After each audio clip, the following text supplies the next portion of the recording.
नमस्कार। आज हम आपके लिए एक बहुत अच्छा टॉपिक लेकर आए हैं। बहुत सरल सा टॉपिक है, बहुत आसान टॉपिक है और जिसमें कमज़ोर से कमज़ोर बच्चे जो बिल्कुल कमज़ोर हैं, जिनको केवल पासिंग मार्क्स प्राप्त करने हैं, उसके लिए टॉपिक बहुत अच्छा है। बहुत ज़रा सी देर में कंप्लीट हो जाता है और टॉपिक का नाम है प्रायिकता। कक्षा 10 में, 9 में, 8 में, ये सब कक्षाओं में आता है। तो प्रायिकता की हम सबसे पहले तो डेफिनेशन देखते हैं। प्रायिकता होती क्या है? प्रायिकता मतलब किसी संभावना को गणित में व्यक्त करना ही प्रायिकता कहलाती है। प्रायिकता की अगर हम परिभाषा देखें और परिभाषित करें अगर प्रायिकता को, तो प्रायिकता का मतलब है कि किसी घटना के घटने अथवा ना घटने, इन दोनों की संभावना को अगर हम संख्या के रूप में लिखते हैं, मतलब किसी घटना को घटने की संभावना को अपन संख्यात्मक रूप से दर्शाते हैं, तो वो उस घटना की प्रायिकता कहलाती है। जैसे हम देखें कि कोई व्यक्ति एक सिक्का उछालता है और सिक्के में केवल दो परिणाम मौजूद हैं। सिक्का उछालना एक पूरा प्रक्रम है, पूरी व्यवस्था है और उसमें दो परिणाम निश्चित हैं। पहला, या तो हेड आएगा या फिर टेल आएगा।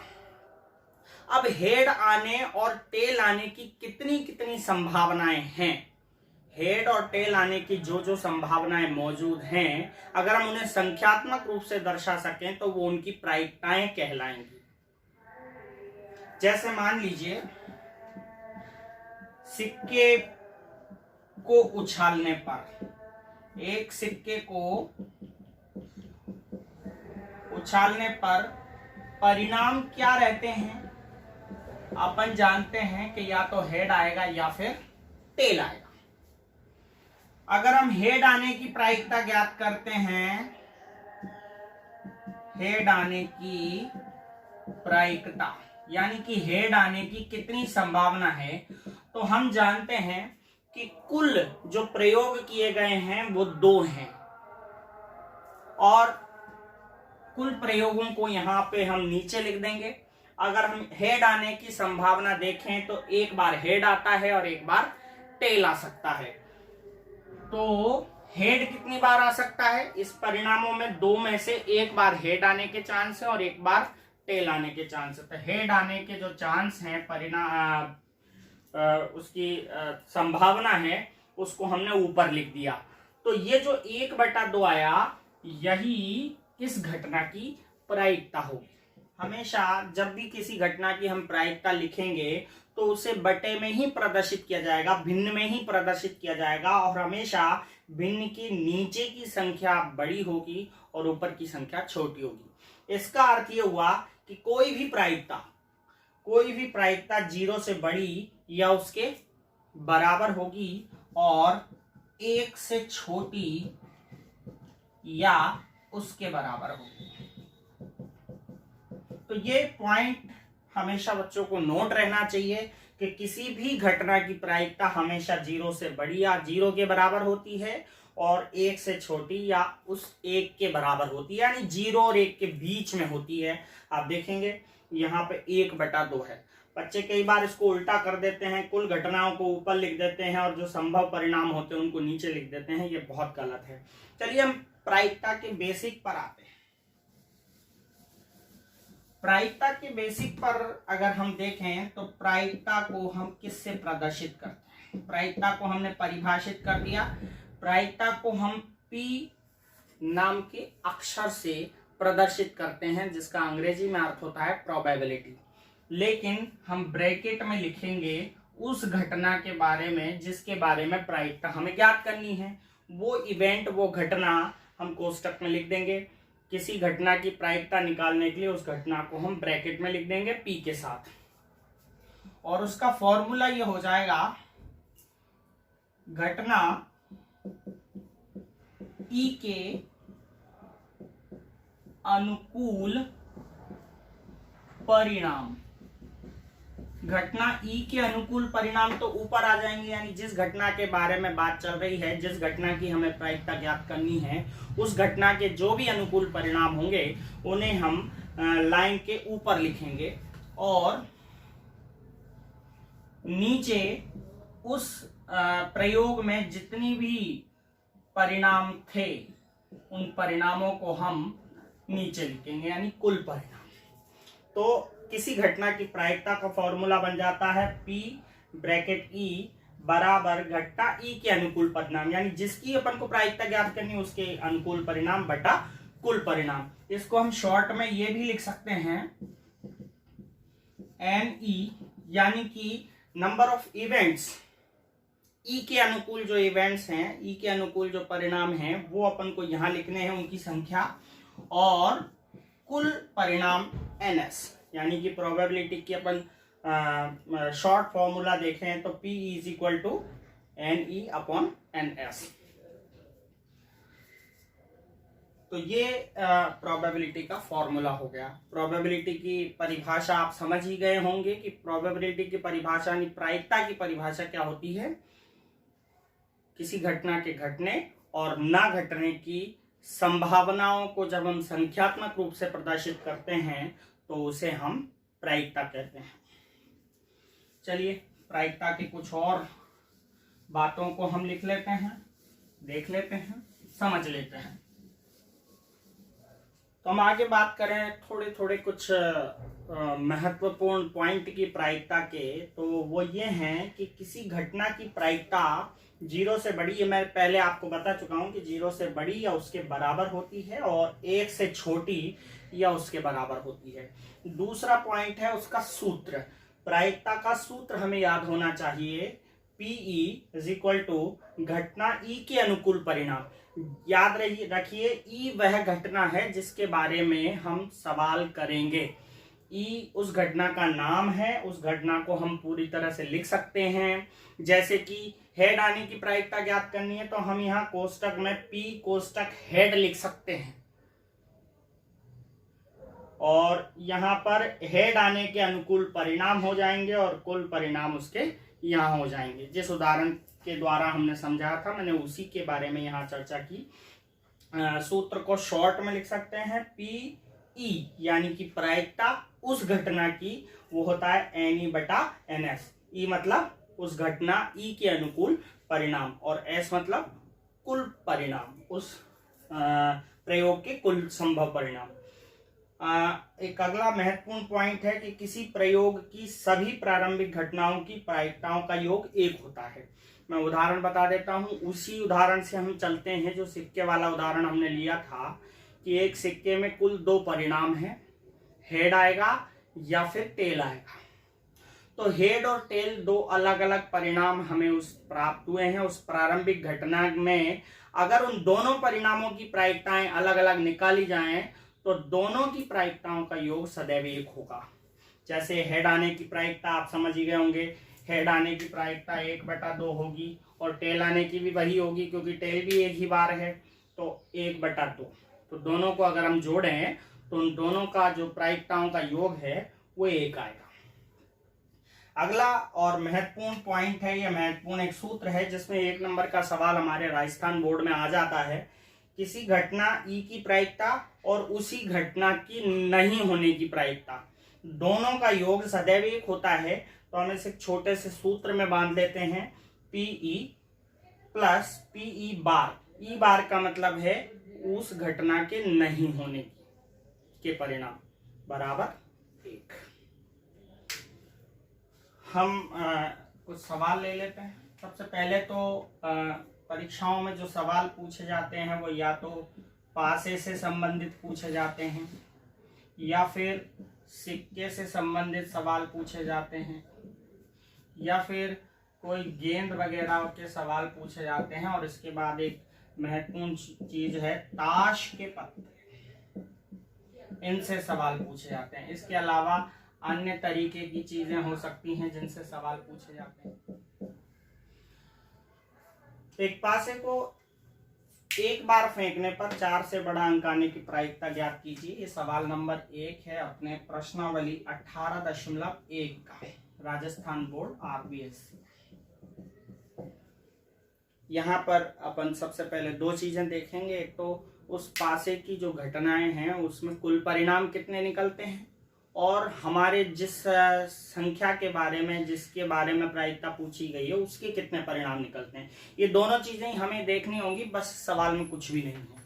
सबसे पहले तो पासे को यहाँ अपन हल करेंगे। पासे को एक बार फेंकने पर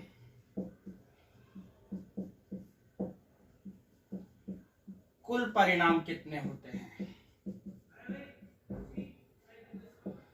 कुल परिणाम को हम NS नाम देंगे, और कुल परिणाम जो भी होते हैं उनको हम यहाँ पर लिख लेंगे। उनको प्रतिदर्श समष्टि, जो कुल परिणाम हम लिखते हैं, कितनी संभावनाएं हैं, उन सबको लिखने के लिए उनको प्रतिदर्श समष्टि कहा जाता है। वो लिखेंगे पासे पर, क्योंकि हम जानते हैं 6 अंक होते हैं, तो 1 2 3 4 5 और 6, यानी कि कुल कितने परिणाम हो गए, कुल 6 परिणाम हो गए। ये तो हुआ अपना कुल परिणाम। अब उस पासे पर हमसे पूछा गया है 4 से बड़ा अंक आने की प्रायिकता, तो हम यहां लिखेंगे 4 से बड़ा अंक आने के परिणाम। 4 से बड़ा अंक आने के परिणाम, उस परिणाम को कहेंगे हम ई, यानी घटना ई के अनुकूल परिणाम। घटना ई क्या है, घटना ई है 4 से बड़ा अंक आना। तो हम गिनेंगे यहाँ पर कुल परिणामों में से 4 से बड़ा अंक कितना है। 4 से बड़ा अंक 5 और 6 है, यानी कि हम इस कोष्टक में 5 और 6 लिखें और इन परिणामों को गिने तो कुल कितने परिणाम होते हैं, 2 परिणाम हो रहे हैं, 5 और 6। तो 4 से बड़े अंक आने के कुल परिणाम हो गए 2। अगर हम निकालें प्रायिकता, तो यहां से प्रायिकता निकालेंगे 4 से बड़ा अंक आने की प्रायिकता। 4 से बड़ा अंक आने की प्रायिकता, तो हम प्रायिकता को प्रदर्शित करते हैं PE से, और फॉर्मूला है अपना NE बटा NS। फॉर्मूला यही है, NE बटा NS। अब हम इन दोनों चीजों को पता कर चुके हैं पहले ही। NE यानी कि उस घटना के अनुकूल कितने परिणाम हैं, 4 से बड़ा अंक आने के कितने परिणाम हैं, 5 और 6, यानी कि कुल 2 परिणाम हैं। तो हम NE बराबर लिखेंगे 2, और NS यानी उस घटना में कुल कितने परिणाम हैं, तो कुल परिणाम है 6। अगर हम इनको काटें, 2 एकम 2, 2 तिया 6, तो 1/3 इसका उत्तर है। बहुत आसान है। चलिए हम दूसरा सवाल ले लेते हैं। हमारा दूसरा सवाल है एक सिक्के को 2 बार उछालने पर। सबसे पहले तो हम ये देखेंगे कि पहले तो सिक्का एक बार उछाला जाता है तो उस पे 2 परिणाम आते हैं, या तो हेड आता है या फिर टेल आता है।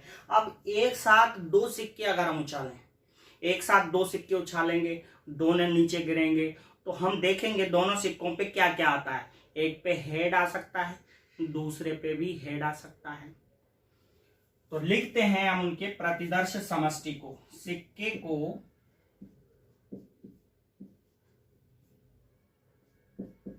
2 बार उछालने पर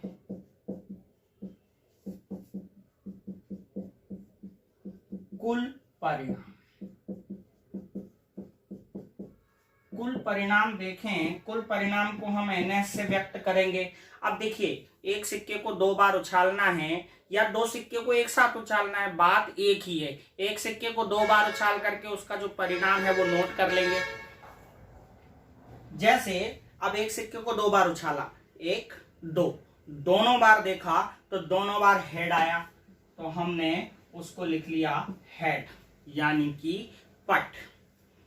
इसके बाद फिर से हमने उस सिक्के को 2 बार उछाला। 2 बार उछालने के बाद हमने देखा कि दोनों पर अब की बार टेल आया। इसके बाद हमने फिर से 2 बार वो सिक्का उछाला। अब की बार परिणाम आया, एक पर हेड आया और दूसरे पर टेल आया। फिर से हमने सिक्का उछाला, फिर उसका परिणाम क्या आया, पहले बार तो टेल आया और दूसरी बार हेड आया। इतनी संभावना ही सिक्के को उछालने पर बनती हैं। इसके अलावा और कोई संभावनाएं मौजूद नहीं है। तो कुल मिलाकर के 1 2 3 4, तो कुल परिणाम संभावित जो हैं वो कितने हैं? 4 हैं। सिक्के को 2 बार उछालने पर कुल संभव परिणाम बने 4। अब दोनों बार चित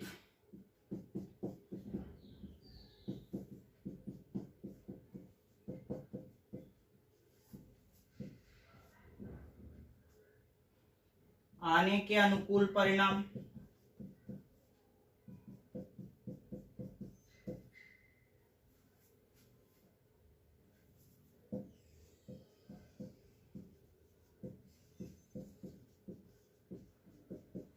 अब दोनों बार चित आना चाहिए। चित का मतलब होता है टेल, और दोनों बार चित आने के अनुकूल परिणाम हम लिखेंगे एनी, उसको एनी से प्रदर्शित करेंगे। और अब दोनों बार चित कौन से परिणामों में आ रहा है? यहाँ तो दोनों बार पट आ रहा है, यानी कि हेड हेड आ रहे हैं। यहाँ पर दोनों बार टेल टेल यानी कि चित आ रहे हैं। यहाँ पर एक बार पट और एक बार चित आ रहा है, यहाँ एक बार चित और एक बार पट आ रहा है। अब सवाल में पूछा गया है दोनों बार चित आने की प्रायिकता, तो दोनों बार चित आने के संभव परिणाम कितने हो सकते हैं? केवल एक बार। दोनों बार चित आने की जो संभव परिणाम है उसके अनुकूल परिणाम है वो कितने हैं? एक बार। तो प्रायिकता निकालने के लिए अपन को वापस लिखना पड़ेगा दोनों बार चित आने की प्रायिकता। दोनों बार चित आने की प्रायिकता को हम वापस पीई से प्रदर्शित करेंगे, और सूत्र होगा हमारा NE/NS। यहां मैं फिर से दोहरा देता हूं, NE का मतलब है घटना E के अनुकूल परिणाम। घटना E कौन सी थी? दोनों बार चित आने वाली। तो दोनों बार चित आने के अनुकूल परिणाम आ गए कितने? 1। तो हम NE की जगह पर लिख देते हैं 1, और कुल परिणाम उस घटना में कुल संभव परिणाम कितने हैं? वो है 4। तो यहां पर लिख दिए 4। यही इस सवाल का आंसर होगा 1/4। सिक्के को 2 बार उछालने पर दोनों बार चित आने की प्रायिकता 1/4 होगी। अगला सवाल ले लेते हैं।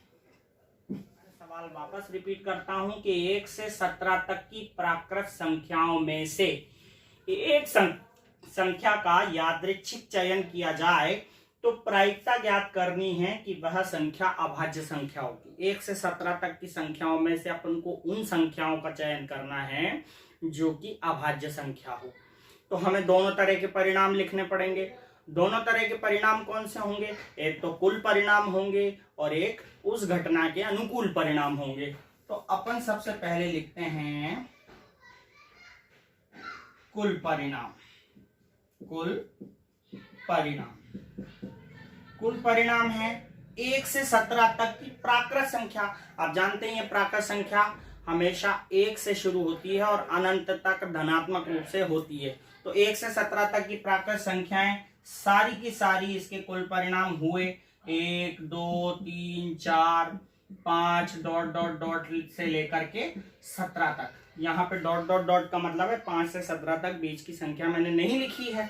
तो इसके कुल परिणाम यानी कि NS बराबर है कुल कितने परिणाम हो गए? 1 से 17 तक की सारी संख्याएं आ गई तो 17 कुल परिणाम हो गए। और अभाज्य संख्या के अनुकूल परिणाम, अभाज्य संख्या के अनुकूल परिणाम, अभाज्य संख्या के अनुकूल परिणाम को हम NE कहते हैं।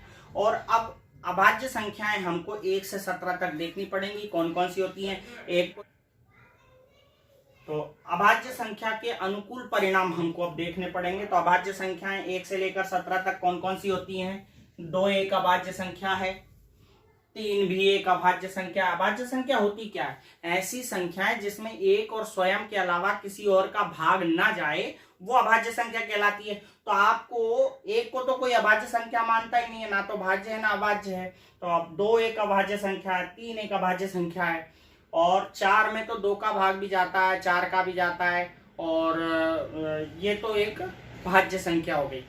तो 5 एक अभाज्य संख्या है तो हम यहाँ 5 लिख लेंगे। 6 एक भाज्य संख्या है, 7 एक अभाज्य संख्या है तो 7 को भी लिख लेंगे। यानी जो जो संख्याएं अभाज्य होंगी 17 तक वो हमें यहाँ लिखनी है। तो 2 3 5 7, इसके बाद 8 9 10 सारी भाज्य संख्याएं हैं। अभाज्य कौन सी है? फिर 11, फिर 12 भाज्य है, 13 अभाज्य है, फिर 14 भाज्य है, 15 भाज्य है, 16 भी भाज्य है और 17 अभाज्य है। तो 17 एक अभाज्य संख्या हो गई। यानी कि हमारी सारी अभाज्य संख्या हमने यहाँ लिख ली हैं और वो कुल कितनी है? 1 2 3 4 5 6 7। यानी कि NE बराबर अगर हम देखें कुल परिणाम तो वो कुल कितने होते हैं? 7। तो अब हम अभाज्य संख्याओं के अनुकूल परिणाम प्रायिकता निकालेंगे। अभाज्य संख्या आने की प्रायिकता। तो अभाज्य संख्या आने की प्रायिकता को हम PE से प्रदर्शित करते हैं और सूत्र होता है NE बटा NS। NE का मतलब हो गया उस घटना के अनुकूल परिणाम, और यहाँ पे अभाज्य संख्या होने के अनुकूल परिणाम कुल कितने हैं? 7, और NS यानी कि इस घटना के कुल परिणाम कितने थे? 17।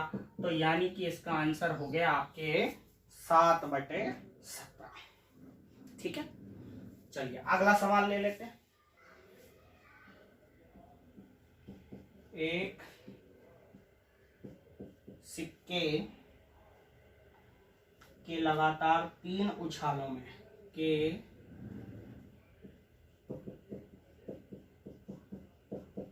लगातार 3 उछालों में एकांतरतः चित या पट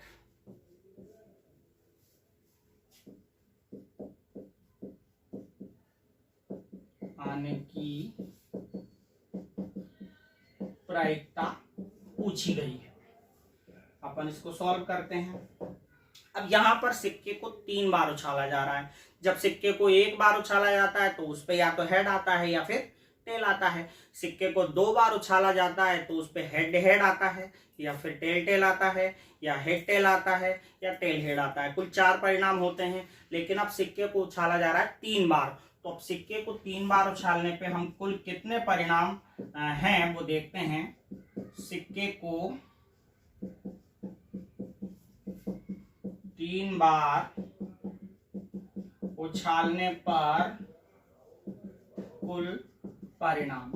हमेशा अगर विद्यार्थी प्रतिदर्श समष्टि बनाए अपने दिमाग से तो सवाल बहुत आसान होगा। रटने की बजाय आप खुद बनाइए उसको। जैसे अब अपन देखते हैं NS, कुल परिणाम को हम NS से व्यक्त करते हैं। तो सिक्के को 3 बार उछालने पर कुल परिणाम कितने आते हैं मैं दिखाता हूं आपको। एक सिक्के को 3 बार उछालूंगा, 1 2 3 बार उछाला। अब उस तीनों बार में हेड हेड हेड आया। मान लीजिए हेड हेड हेड आया तो हम उसको लिख लेते हैं H H H। ठीक है, अगली बार फिर मैंने 3 बार उछाला, 1 2 3, तीनों बार टेल आया तो लिख दिया मैंने टेल टेल टेल। फिर उछाला मैंने तो 2 बार तो हेड आया और 1 बार टेल आया, तो 2 बार हेड और 1 बार टेल। फिर उछाला मैंने, 2 बार टेल आया और 1 बार हेड आया, 2 बार टेल और 1 बार हेड आया। अब मैं फिर से उछालूंगा तो अब 1 बार हेड और 2 बार टेल आएगा, 1 बार हेड और 2 बार टेल, या फिर 1 बार टेल और 2 बार हेड।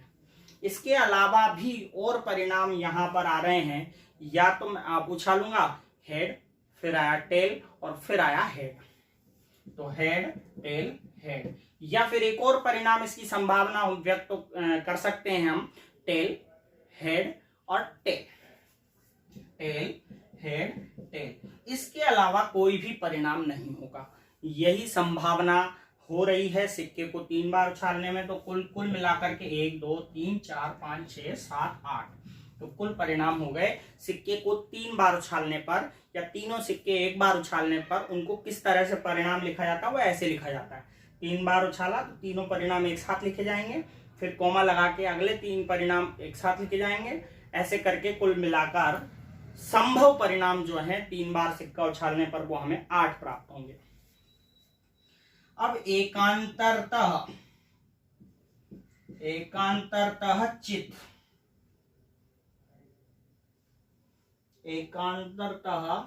चित या पट आने की प्रायिकता ज्ञात करनी है। चित या पट, एकांतरतः का पट आने के परिणाम अपन निकाल रहे हैं।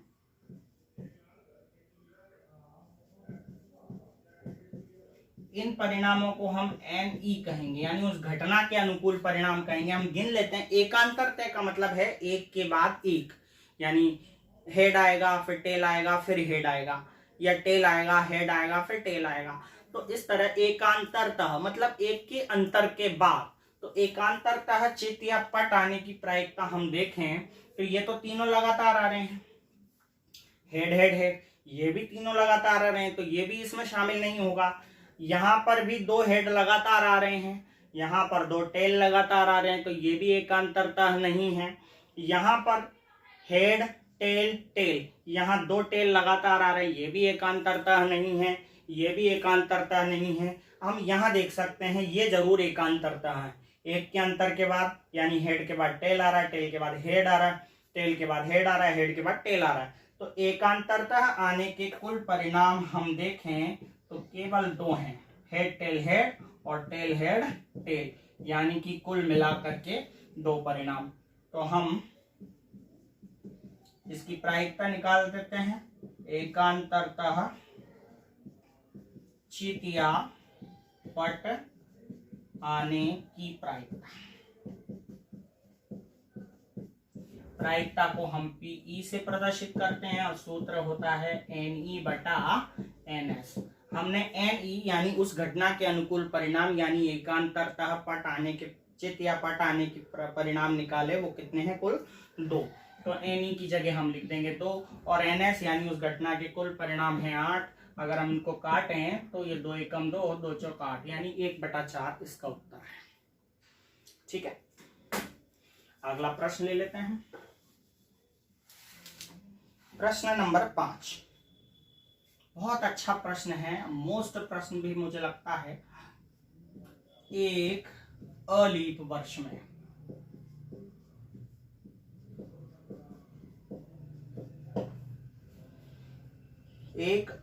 वर्ष में 52 रविवार आने की प्रायिकता। 52 रविवार आने की प्रायिकता बहुत अच्छे से समझिएगा, ये पूछी गई है। अब आपको मैं पहली बात तो ये बता दूं, लीप और अलीप वर्ष क्या होते हैं। लीप वर्ष का मतलब है ऐसा वर्ष जिसमें 52 सप्ताह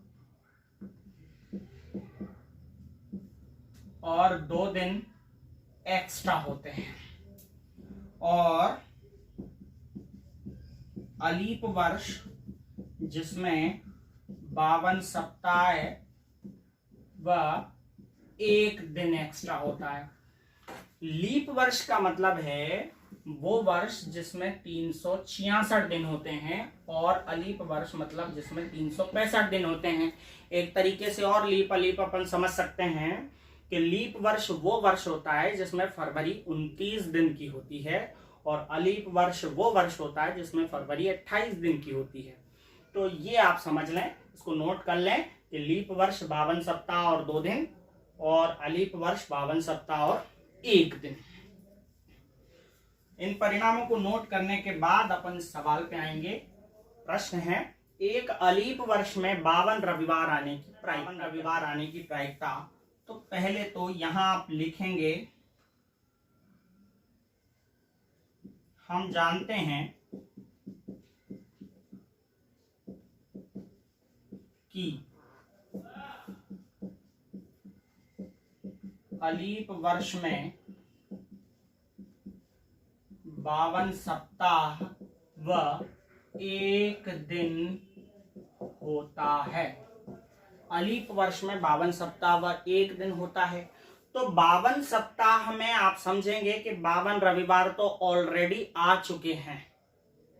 भाई 52 सप्ताह होते हैं तो 52 रविवार तो ऑलरेडी आ गए। अब क्वेश्चन ये है कि 52 ही रविवार आए, तो जो एक दिन बचा है, जो एक दिन शेष बचा है, उसमें रविवार नहीं आना चाहिए। 52 रविवार आ चुके हैं, 52 ही रविवार आने की संभावना पूछ रहा है, तो जो शेष एक दिन बचा है उसमें रविवार नहीं आना चाहिए। तो हम देखेंगे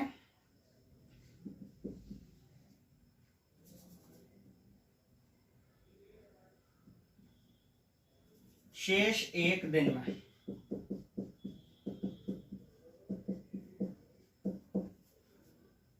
कुल परिणाम, कुल संभव परिणाम, और संभव परिणाम को हम लिखते हैं NS। कुल संभव परिणाम को हम लिखते हैं NS, और वो परिणाम है, मैं आपको बता दूं, जो एक दिन बचा है, 52 रविवार तो आ ही गए, वो जो एक दिन बचा है उस एक दिन में रविवार भी हो सकता है, सोमवार भी हो सकता है, मंगलवार भी हो सकता है, बुधवार भी हो सकता है, गुरुवार भी हो सकता है, शुक्रवार भी हो सकता है, शनिवार भी हो सकता है। यानी जो एक दिन शेष बचा है उसमें कोई सा भी दिन इनमें से हो सकता है। और ये कुल कितने परिणाम हैं? ये कुल 7 परिणाम है। यानी जो एक दिन शेष बचा है हमें उसी की व्याख्या करनी है, उसी से ही चलना है। 52 रविवार आने की प्रायिकता ज्ञात करनी है। तो अब रवि, सोम, मंगल, बुध, गुरु, शुक्र, शनि उस एक दिन में आ सकते हैं, यानी कुल संभव परिणाम हो गए 7। अब हमें 52 रविवार आने की प्रायिकता ज्ञात करनी है। तो याद रखिएगा जो एक दिन बचा है उसमें रविवार नहीं आना चाहिए। तो 52 रविवार आने के अनुकूल परिणाम को हम NE से प्रदर्शित करते हैं कि नहीं करते? 52 रविवार आने के अनुकूल परिणाम। अब 52 तो ऑलरेडी 52 सप्ताह में आ गए ना, तो रविवार को छोड़ दो, क्योंकि रविवार अब 53वां नहीं होना चाहिए, तो इसमें ये रविवार नहीं आएगा। बाकी 52 रविवार आने के अनुकूल परिणाम ये हो गए सोम, मंगल, बुध। तो यहां मैं लिख देता हूं सोम, मंगल, बुध, गुरु, शुक्र और शनि।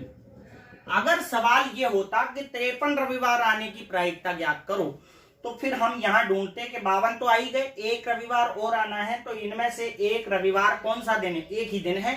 तो 53 रविवार आने के परिणाम केवल रविवार यानी एक घटना होती। लेकिन यहाँ पर 52 रविवार आने के परिणाम में रविवार को छोड़कर 53वां रविवार नहीं आना चाहिए। तो रविवार को छोड़कर बाकी सारे परिणाम रविवार नहीं आने के 52 रविवार आने के परिणाम हैं। तो कुल मिलाकर के 1 2 3 4 5 6 कुल 6 परिणाम ऐसे हैं जिनमें 52 रविवार आ रहे हैं। तो 52 रविवार आने की प्रायिकता, तो प्रायिकता हो गई PE बराबर हो गया NE बटा NS, यानी कि 6/7। यही इसका आंसर होगा। NE का मान आ गया 6 और कुल परिणाम है 7, 6/7। अगला सवाल ले लेते हैं। समझ में आ गया आपको? अगला सवाल ले लेते हैं। अगर कोई समस्या है तो आप कमेंट में लिख करके मुझे बता सकते हैं, मैं आपके समाधान करने की कोशिश करूंगा। सवाल नंबर 6 है, यदि P ब्रैकेट A बराबर 0.65 है तो A नहीं की प्रायिकता क्या होगी? ये सवाल है, बहुत आसान है। मैंने आपको शुरुआत में, आप बैक जाकर के देखिए, सोचिए, समझिए। मैंने एक सूत्र बताया था आपको कि किसी घटना के घटने और उसी घटना के नहीं घटने की प्रायिकताओं का योग एक होता है। तो यहाँ पर अपन हल करेंगे, यहाँ लिखेंगे चूंकि PA प्लस PA ए नहीं बराबर कितना होता है 1। इसी सवाल में इसी में जमा देंगे हम। पी ए का मान आपको दिया है 0.65 प्लस पी ए नहीं आपको पूछा है, तो पी ए नहीं बराबर 1। अब आपको पक्षांतर करना है, इसको उधर ले जाना है, तो पी ए नहीं बराबर 1 माइनस 0.65। अब आपको घटाना है। कई कमजोर बच्चे होते हैं वो 1 में से 0.65 नहीं घटा पाते, तो आप देख लें किस तरह से करना है। 1 के पीछे दशमलव लगाकर 2 जीरो लगा दीजिए और दशमलव के नीचे दशमलव रख करके 65 पीछे लिख दीजिए और अब घटा लीजिए। 10 में से 5 गए तो 5, 9 बचे यहाँ पे, 9 में से 6 गए तो 3 और यहाँ पर 0 बचेगा। तो इसका आंसर आ गया पी ए नहीं बराबर 0.35। ये इसका उत्तर हो गया। ठीक है, आगे बढ़ते हैं हम अगले सवाल की ओर चलते हैं। क्योंकि समय कम है तो सभी सवाल अपन देख लेते हैं।